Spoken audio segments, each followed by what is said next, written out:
Hi, my name is Kay and I'm from Dublin. I was diagnosed with cancer, breast cancer in June 2017. Went for an early mammogram because my cousin was diagnosed, and based on other family history, my dad has a twin sister. She was diagnosed with breast cancer when she was 39 and she passed away 10 years later from a secondary.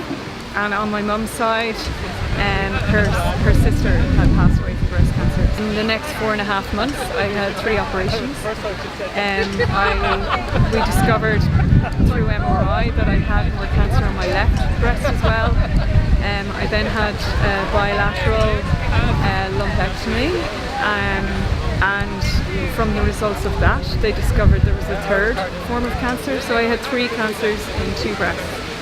So based on that, I decided to have a double mastectomy and immediate reconstruction. So that happened last September. And today is actually 1 year since I left hospital. I met one girl who was in a similar situation to me. She had been away and she came back. And just meeting her for like 2 hours one day and being able to talk about our story it's such a relief just to know there's somebody else in your situation and you're not feeling like you're just out at sea. You can't sugarcoat it. You can't make somebody feel better about the situation. All I would say is, you know exactly what you're going through, and it's going to be a hard road, but you'll be okay. Your friends and family and people are incredible.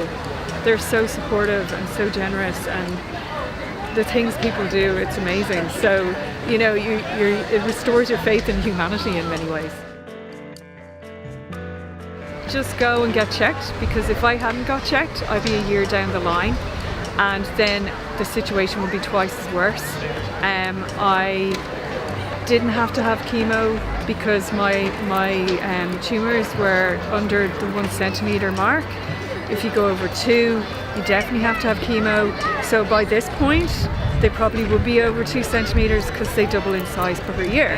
I've ended up down a completely different road than cancer does that. You end up, it definitely changes how you look at life. And if you get into sticky situations or stuff, like I like to be out in the mountains and do things like that. So, or if I'm feeling a bit like, oh, I can't run so far, I'm like, oh, seriously, like you had cancer, what's the worst that can happen? You just have to run and, be puffy and panty and get over yourself. So in that way, it's a great motivator.